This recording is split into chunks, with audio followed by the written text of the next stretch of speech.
प्रदेश के मुख्यमंत्री योगी आदित्यनाथ इस वक्त पत्रकारों से बातचीत कर रहे हैं, सुनाते हैं। स्तर पर सारे कदम उठाए गए। हमने सभी अपने जो नेपाल से सटी हुई सीमा को पूरी तरह सील कर दिया है। बिहार, झारखंड, छत्तीसगढ़, मध्य प्रदेश, राजस्थान, हरियाणा, दिल्ली से सटी हुई अपनी पूरी सीमा को भी हम लोगों ने सील कर दिया है। इंटर स्टेट आवागमन को पूरी तरह रोक दिया है। प्रदेश के अंदर भी उत्तर प्रदेश परिवहन निगम की बसेज के आवागमन को हम लोगों ने अब पूरी तरह रोक करके जिलाधिकारियों को इस बात के लिए अधिकृत किया है कि जहां पर आवश्यक होगा वहां पर वह इस सेवा का उपयोग कर पाएंगे। शेष अन्य प्रकार की सेवाएं पूरी तरह सस्पेंड रहेंगी।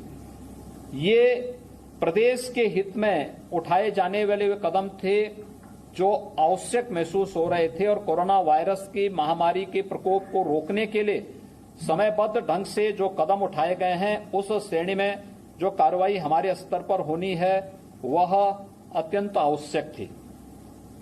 मेरी आप सबसे अपील होगी, खासतौर पर व्यापारिक संगठनों से और दवा विक्रेता संघ से जुड़े हुए पदाधिकारियों से, एक हम लोग इस बारे में ध्यान दें कि कहीं कोई भीड़ इकट्ठी न होने पाए, क्योंकि कुछ क्षेत्रों में, जनपदों में प्रशासन के द्वारा ये व्यवस्था की जाएगी कि वहां पर संवेदनशील क्षेत्रों में वहां पर कर्फ्यू लगाने की नौबत भी आ सकती है।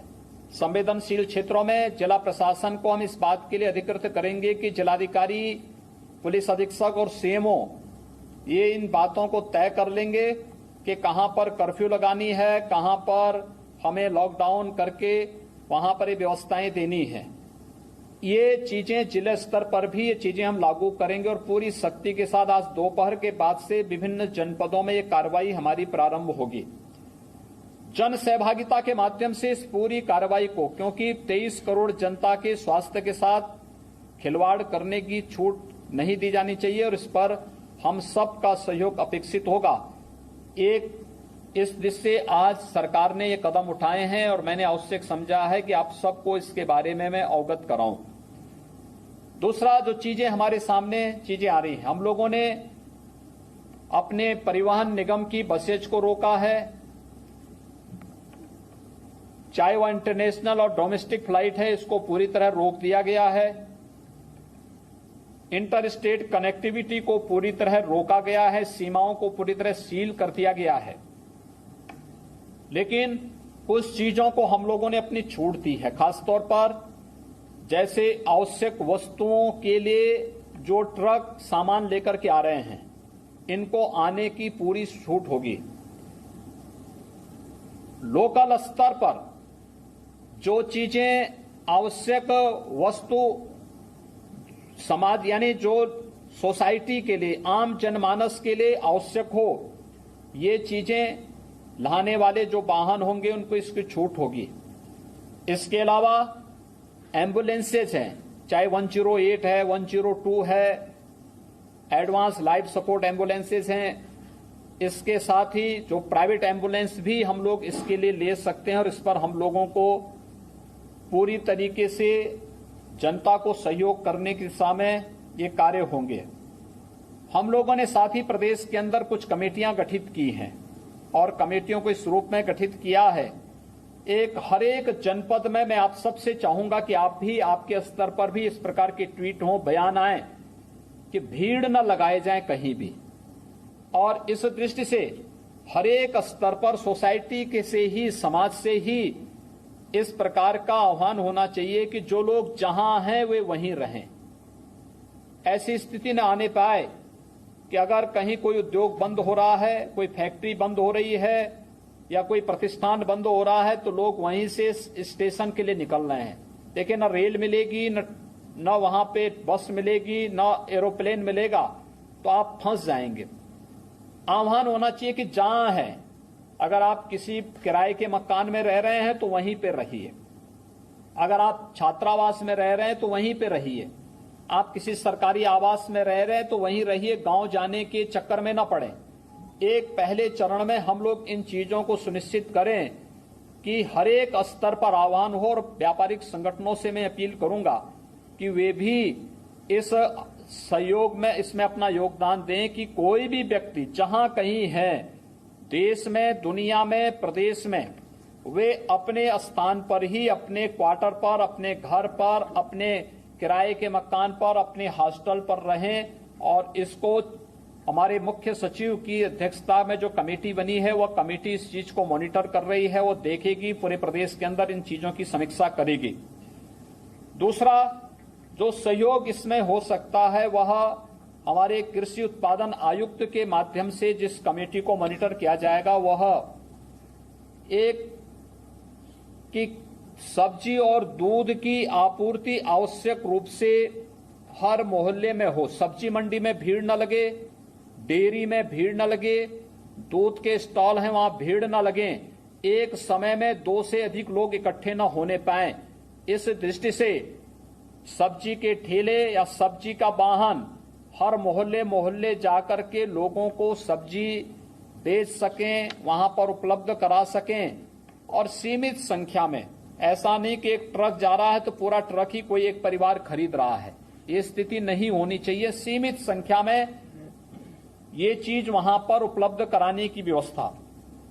आवश्यक वस्तुओं की सप्लाई के लिए भी एक चेन बनाने के लिए कृषि उत्पादन आयुक्त से कहा गया है कि वे इसके बारे में सुनिश्चित करेंगे कि कृषि विभाग, खाद्य विभाग, मंडी समिति और इन सब के साथ इस बारे में इस बात को सुनिश्चित करेंगे कि ये सप्लाई चेन कहीं भी बाधित न होने पाए, आवश्यक वस्तुओं की आपूर्ति हम लोग घर घर कर सकें, इस पर व्यवस्था करने की तैयारी।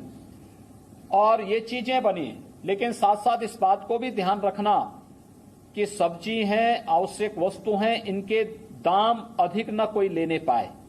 अगर कहीं पे कोई लेने का प्रयास करता है तो वहां पे हम आवश्यक वस्तु अधिनियम के अंतर्गत 3/7 का मुकदमा दर्ज करके फिर प्रभावी कार्रवाई करने की तैयारी वहां पर स्थानीय स्तर पर लोकल एडमिनिस्ट्रेशन को करना चाहिए। इसके बारे में भी एक कार्रवाई इन पर करने की इनके द्वारा व्यवस्था की जा रही है। इसके साथ ही आईडीसी के नेतृत्व में कमेटी इस बात को भी विचार करेगी, बहुत सारी जगह ऐसे होंगे जहां पर मेस नहीं चलते होंगे, जहां पे भोजन की व्यवस्था के बारे में कोई समस्या होगी, तो वहां पे अपने युवक संगठनों के माध्यम से वॉलंटरी हम तैयार करें, वॉलंटियर्स तैयार करें, और हर जनपद में सीडीओ की अध्यक्षता में भी वॉलंटियर्स तैयार हों।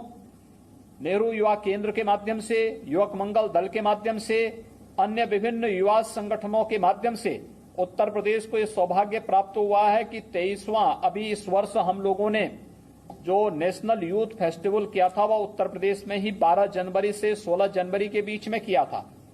हमारा जो ये यूथ है, यह यूथ वॉलंटियर्स के रूप में अगर कार्य देख सके तो स्वास्थ्य संबंधी प्रॉपर मेजर उठाते हुए उन सब लोगों को हम इसके बारे में तैयार करें जो घर घर, यानी भीड़ न लगे लेकिन होम डिलीवरी दे सकें। इसके बारे में जनपद स्तर पर भी हम कई ग्रुप, सिविल डिफेंस का भी इसमें सहयोग ले सकते हैं और प्रयास होना चाहिए कि सिविल डिफेंस में जिनकी उम्र 55 साल से अधिक न हो, ऐसे लोग इसमें लिए जा सकते हैं जो पूरी तरह स्वस्थ हो। उस प्रकार के लोगों का हम लोग सहयोग ले सकते हैं। मेरी व्यापारी बंधुओं से और दवा विक्रेता संघ से जुड़े हुए सभी पदाधिकारियों से अपील हो कि आवश्यक वस्तुओं की कहीं भी कालाबाजारी न होने पाए, जमाखोरी न होने पाए, अधिक दाम कोई न वसूलने पाए। इसके बारे में मैं आपका सहयोग चाहूंगा कि आपके द्वारा भी व्यापारी बंधुओं को, दवा विक्रेता संघ से जुड़े हुए लोगों का आह्वान होना चाहिए, अपील जारी होनी चाहिए कि ये चीज कहीं भी न हो, क्योंकि ये अमानवीय तो है ही, अनैतिक भी है, और इस पर हम कहीं भी कोई ऐसी चीज न होने पाए जिससे कोई भी बाद में प्रशासन को कहीं पे कार्रवाई करनी पड़े। इसके लिए आवश्यक है कि हम लोग इसके बारे में ध्यान रखें।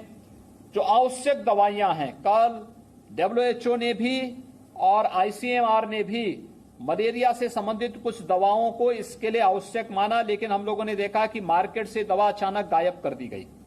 ये अच्छी स्थिति नहीं है और हम लोगों को इस बारे में ध्यान देना होगा, खासतौर पर दवाओं के बारे में, मास्क के बारे में, PPE के बारे में, ग्लव्स के बारे में।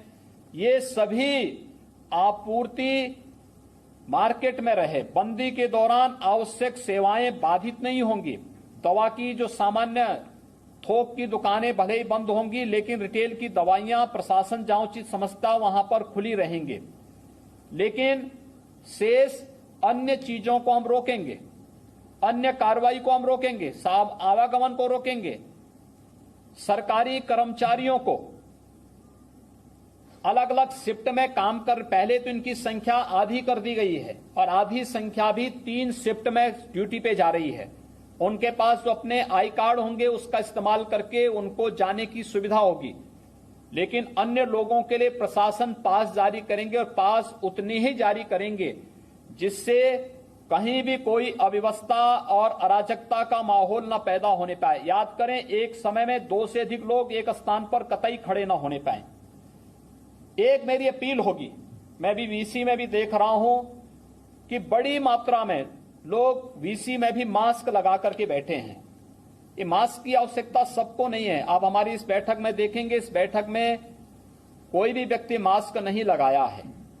ये मास्क लगाने की हर एक को आवश्यकता नहीं है और मैं चाहूंगा कि मास्क जिसके लिए आवश्यक है वही लोग लगाएं, बाकी लोग न लगाएं, कतई न लगाएं, क्योंकि ये अनावश्यक रूप से स्थिति को और पैनिक करता है।